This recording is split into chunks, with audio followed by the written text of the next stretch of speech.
Hey everybody, Captain B-Nard back here with another Wi-Fi battle.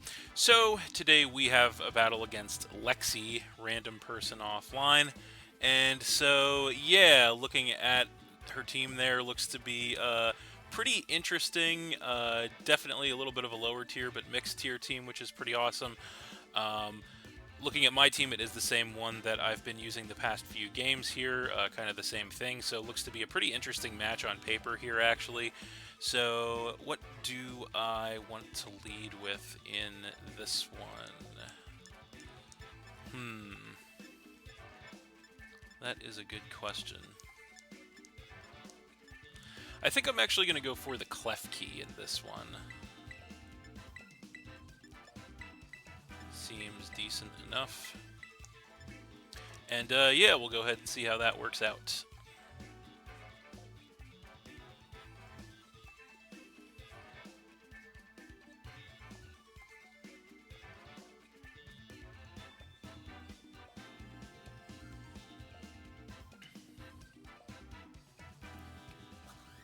All right.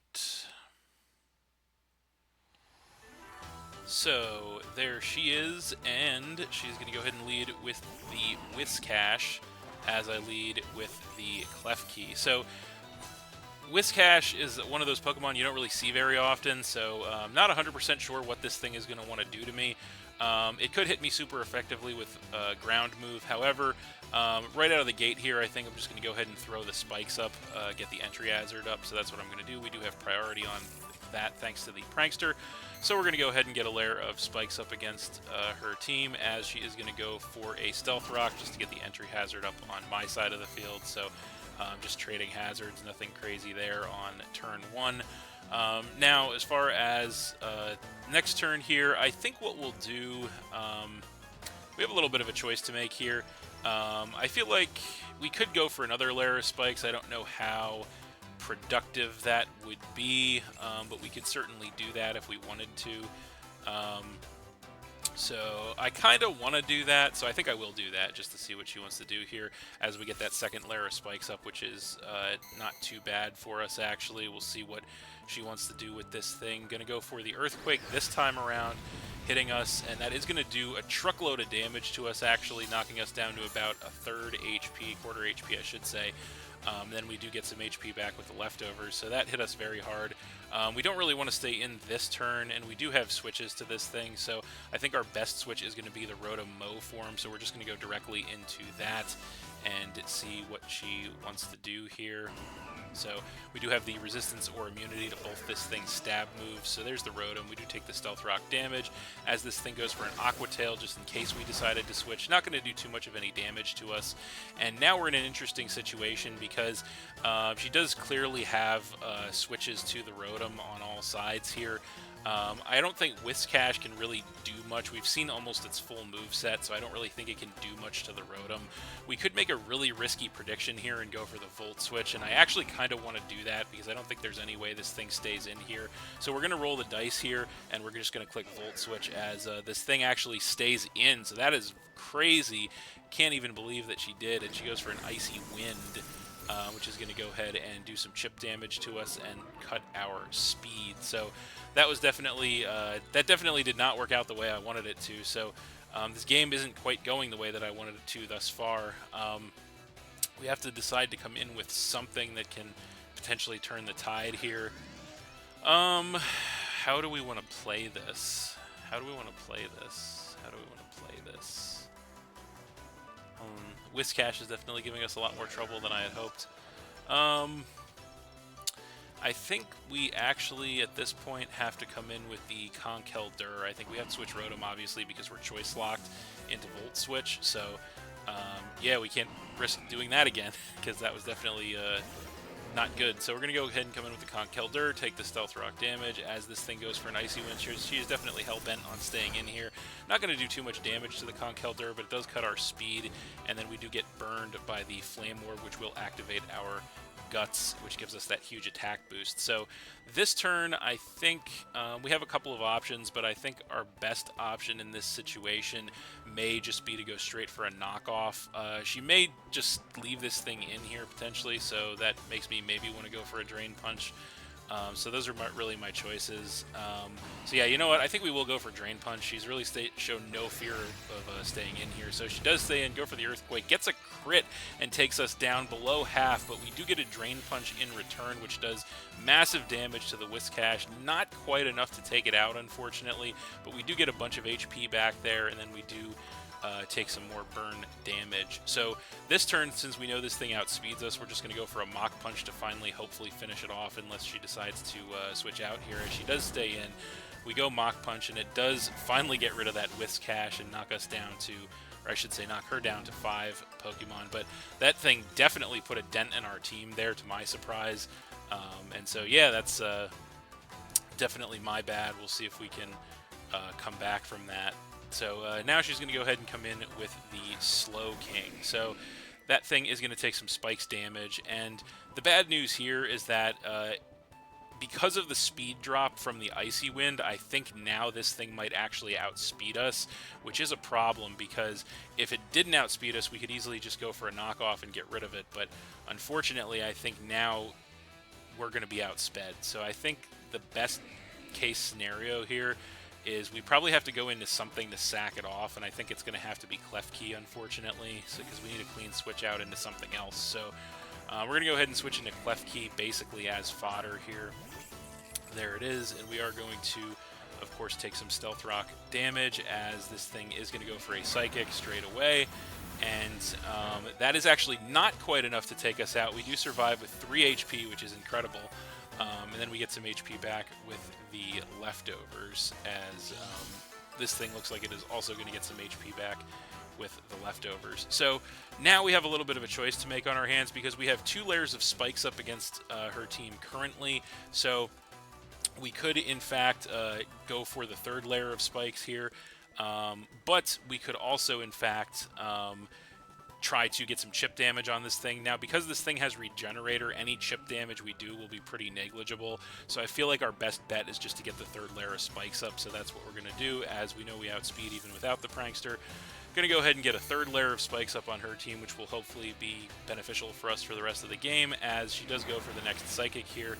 And of course that will be enough to finally finish our Klefki off and knock us down to 5 Pokemon. So this thing is going to get more HP back with the Leftovers, and now we're in an interesting situation, because what I really want to do is come in with Cyclizar and get rid of the Stealth Rock, because we do have Pokemon, many Pokemon that are in fact weak to the Stealth Rock, and I don't want to continue to get my team chipped away here.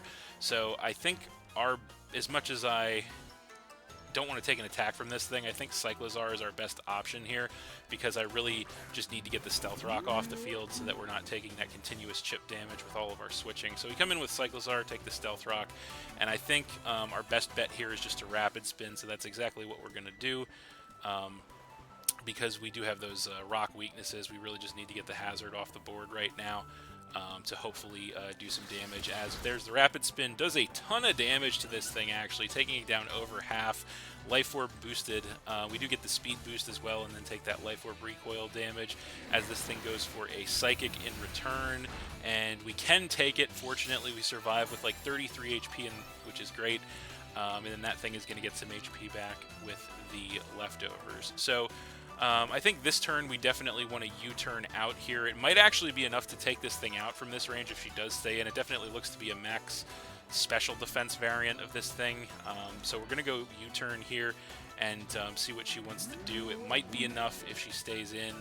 If not, we will get some momentum off a pivot. So definitely the play here. And we do have the hazards down, which is, of course, what we wanted. So she actually is going to go for the switch on the Slow King this turn, not wanting to risk whether or not it can survive an attack, and going to switch directly into the Mamoswine. So that's fine. That thing comes in, takes a bunch of spikes damage as we go for the U-turn, which is great. Going to do quite a lot of damage to that thing, as we are going to take some Life Orb recoil and pivot out. So Cyclizar with a Life Orb actually hits pretty hard, quite honestly, which is great for us. So now we get the pivot. And I think what we want to do here is we actually want to go ahead, and we have a couple of options, but I think our best option is actually just going to go back to the Conkeldurr, so that's what we're going to do. So I'm going to come in with that, and we are going to take some burn damage here. Now, if we go for a Mach Punch from this range, it will definitely take this thing out. However, she may switch into something else, fearing the Mach Punch. But at the same time, if she doesn't, I don't really know that that's a risk that I'm prepared to take right now. So I think we just have to play it safe and go Mach Punch. So that's what we're going to do. And indeed, she actually just goes for the Ice Shard for some chip damage, takes us below half.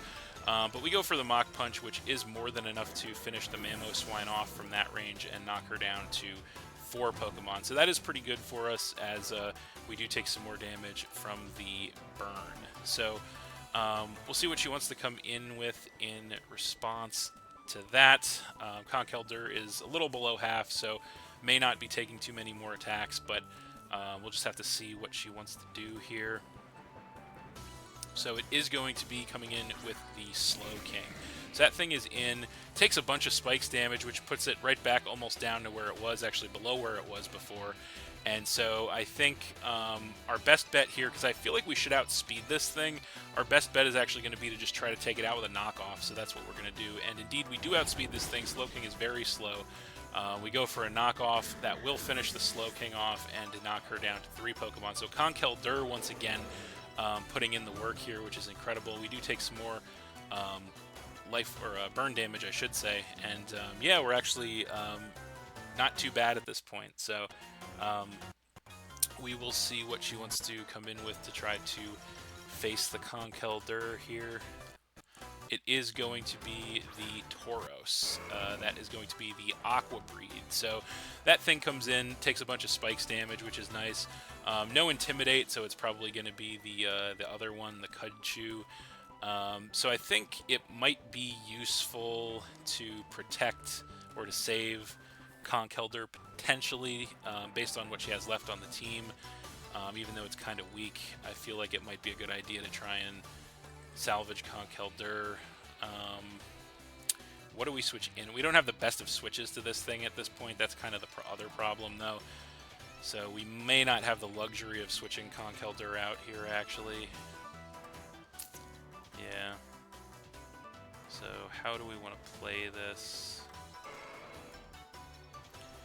Yeah, I don't think we have the luxury of switching Conkeldurr out, unfortunately. So we'll just have to stay in and click Drain Punch here as this thing goes for a Raging Bull.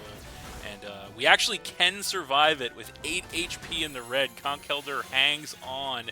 We go for the Drain Punch, and that is enough to go ahead and take the Tauros out, knocking her down to just 2 Pokemon. So as we get some HP back, the Conkeldurr is absolutely putting in the work in this game, which is incredible. We do take some more burn damage there, but that's okay. Conkeldurr definitely doing its job in this one, as now she's going to go ahead and come in with the Mandibuzz, and so I don't know that we can really survive anything that this thing goes for at this point.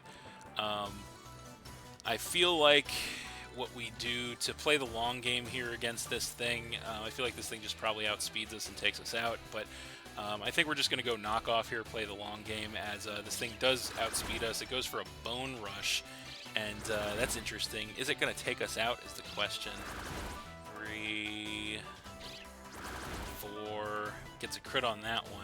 So it hits 4 times, but we actually do survive. We go for the knockoff. Doesn't do too much damage to this thing, but we actually knock off the leftovers as we take some more burn damage. We survive the burn with 1 HP, so Conkeldurr just refuses to die here in this game, which is absolutely amazing. I think we just, at this point, we just go Mach Punch for chip damage.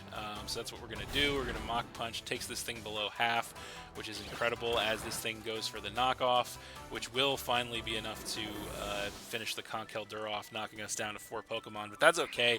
Conkeldurr definitely did more than its job in this one, which is pretty awesome. So at this point, I feel like we have a couple of options to try and deal with this thing.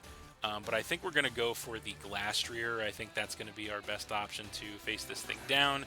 So that is what we're going to do. And so I think there's no reason for us not to just go straight for an Icicle Crash here. So that's exactly what we're going to do. And we'll see what she wants to do here. I doubt she switches, but she could. No, just going to go for the knockoff, which isn't going to do much of any damage to us, but it is going to get rid of our leftovers as we do go for the Icicle Crash in return. Definitely going to be enough to go ahead and finish that Mandibuzz off and knock her down to just 1 on Pokemon as we get the Chilling Neigh to increase our attack. So definitely in pretty prime position here, as her final Pokemon is going to be the Colossal. She's going to send that thing out. It's going to take a bunch of spikes damage, and at this point we should pretty safely just be able to go for any attack to take this thing out. I'll go close combat instead of high horsepower because I don't want to miss. I feel like it should be enough to take her out from this range. But she actually is going to go ahead and bust out the Terra, holding the Terra for the last minute. Is the Terra going to save her is the question. She's going to terrestrialize the Colossal into a pure rock type. Okay, so pure rock type still has the fighting weakness, and we do actually outspeed this thing anyway, so it's not going to matter. We go for the close combat. Definitely going to be enough at +1 to go ahead and take that Colossal down. And that is game. Alright, so we are going to win that one 4-0 against Lexi. But that was a pretty fun match, I thought, actually. Pretty interesting game. Definitely some Pokemon that you don't see all that often, which is, of course, fun. And, yeah, pretty strong showing for us there. So, that's it. Thanks for watching again, everybody. Hope you all enjoyed. Please hit that like button, leave a comment, and or subscribe if you did enjoy, and stay tuned for more new battles in the future. So, that's it, and we'll see you next time.